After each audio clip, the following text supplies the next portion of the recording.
Hello and welcome to some more Star Citizen. Today we've got a summary of the latest comms dive post. This is the third one that CIG have produced, and they basically look at a load of questions that the community have been asking, and they update us on a variety of different features, answer a load of questions. There's some pretty juicy information here that we will give additional context to where appropriate, but let's just jump into the questions and answers. Will the VoIP voice over IP system support environmental audio effects, etc., things in the background that are happening while you're talking? Yes, the VoIP system will integrate the audio propagation system, ensuring that environmental factors such as rooms, portals, and vertical separation are accurately reflected to improve realism. Hearing voices and sounds around you will feel more realistic depending on the environment, including if the person is on the other side of a door. For me personally, them getting VoIP and FOIP working consistently would just be great for the game in general. What are the plans for the operational costs of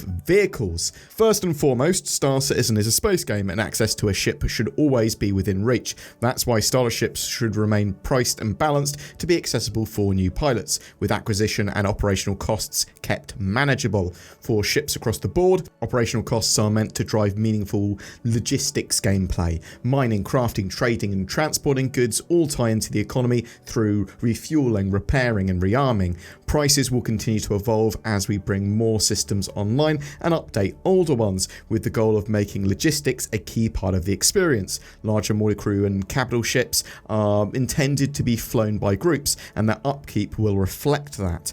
Repair costs will scale with ship size and type, while fuel consumption will match the reality of moving something as massive as a capital ship. We're focused on ensuring fuel burn behaves correctly, especially once the resource network is fully integrated, before adjusting costs further.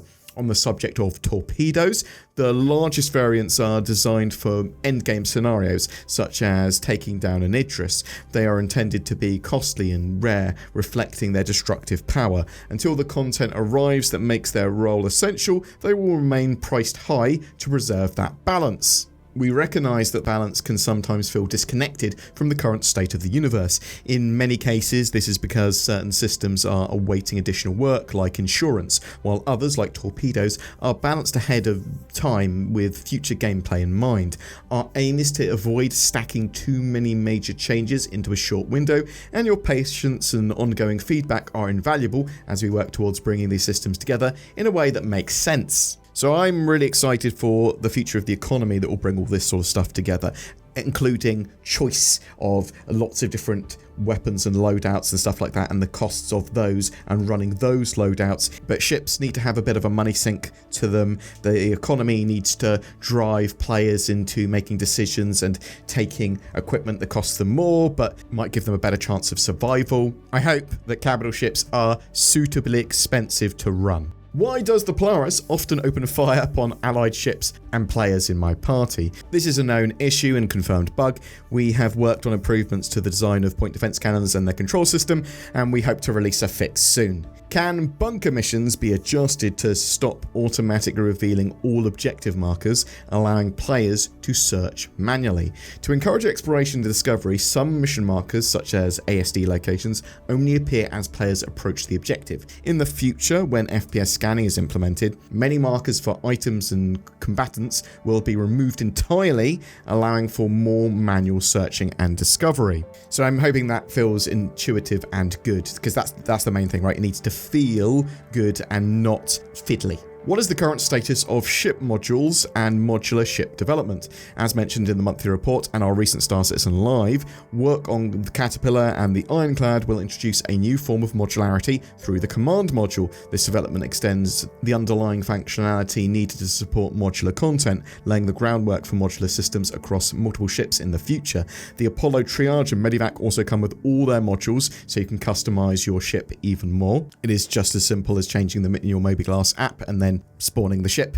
I'm hoping that the work on the modularity of stuff and the command modules and things will also lead to escape pods functioning. What improvements are planned for the inventory UI to improve ergonomics and clarity and quality of life? The inventory UI refactor is underway, aiming to significantly improve the user experience by introducing several key features. The updated interface will include improved item filters that allow users to quickly sort and locate specific gear, a stack all button, a search filter, and streamlined moving objects between containers to feel more intuitive. Additionally, the backend is being optimized to improve the speed and responsiveness of item loading, reducing lag and making inventory management smoother and more efficient. Altogether, these changes offer a more streamlined, strategic and user-friendly inventory system. I believe you'll also be able to loot from multiple containers simultaneously. It just looks so much better. I really like the look, the concept look of that new inventory system. It will get more streamlined and look a little bit different by the time we have it, but yeah, I love the fact it will show off sort of stats and compare items and things like that as well. It's a load of stuff that you would expect and need in Star Citizen, and to be able to loot better and make choices better with your weapons and that sort of stuff. Are there plans for personalised hangars that expand to include separate rooms for trophies and living spaces?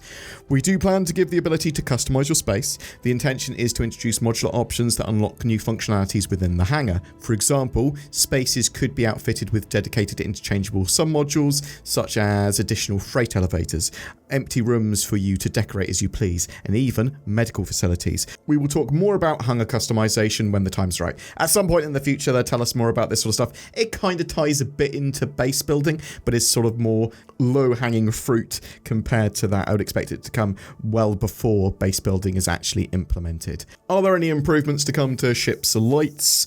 All ships and ground vehicles share a common set of headlight parameters to maintain consistency. These settings balance artistic considerations, avoiding overly bright headlights that wash out visuals, with gameplay needs, providing enough visibility at speed. Long term, we plan to introduce light amplification functionality to improve visibility. Cockpit lighting is an ongoing balance between being bright enough to read instruments and not so bright that it affects visibility in dark environments, which we are working towards striking a good balance. With global illumination coming online in the future, shown during CitizenCon 2953, cockpits will be lit more naturally, reducing the need for extreme lighting setups. In the meantime, we've started adding player-controlled lighting options in some ships, such as the Golem and the Wolf, which allow toggling between default and alternative light states. What is the current status and plan for implementing ship's armor systems? Ship's armor systems will be introduced in stages. Initially, a temporary system will launch with engineering gameplay, providing protection to ship components. As armor health reaches 0, those components will become more vulnerable. Later, this will be replaced by the Maelstrom system, which will use the ship's hull materials as armor to protect both the ship and its components. So I think this is all going to be interesting with like subsystem targeting and all those updates that engineering bring, right? So that you can have physicalized components and then actually be maintaining and repairing and dealing with those, and then maybe even shooting corridors to start fires or whatever if you've got the right kind of weapons to prevent players from moving around a ship. There's a load of different things that you might want to do there. Are improvements planned for ASOP terminal filters, allowing sorting by ship, pledge status, role or size? Yes, improvements to ASOP terminal filters are planned, and we do have some critical quality of life features such as the ability to search for a ship coming soon. What steps are being taken to improve in-game chat moderation, filtering, and customization options? We're working to bring in-game chat moderation and customization closer to the standards seen in other MMOs. This includes features like functional mute and report options accessible directly from a player's name in-game, and more. So I think that's fair to expect, right? You want Star Citizen to have all of the mod cons that an MMO would have, effectively, and being able to mute and report and all that sort of stuff easily from within the game, I think will resolve a lot of issues with people complaining that they don't have the tools to deal with people, troublemakers in game, be they griefers, be they trolls, be they people saying stuff that they shouldn't be saying in chat. Boom! That's it for your Comms Dive update today. I'll chuck a link to the full post down below, but I really like CIG doing these. I wish they did them much more often. I'd like to see them monthly. It's also nice for CIG to talk about the direction of where they're going with some of these features, what's being worked on now, what's coming next, that sort of jazz as well. So I'm really interested to know what you thought of that. What are your expectations on the cost of running and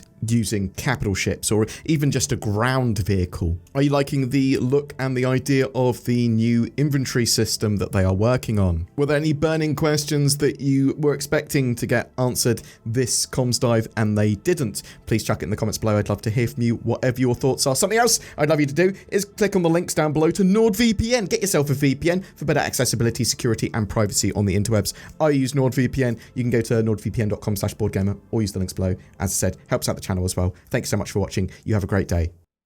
Every month we have a ship giveaway, and for this month of September we are giving away an RSI Apollo Triage, a medium-sized flying medical clinic. It also comes with lifetime insurance and access to Star Citizen with a game package. All you need to do to be in for a chance of winning that is comment on any of my videos made during this month of September.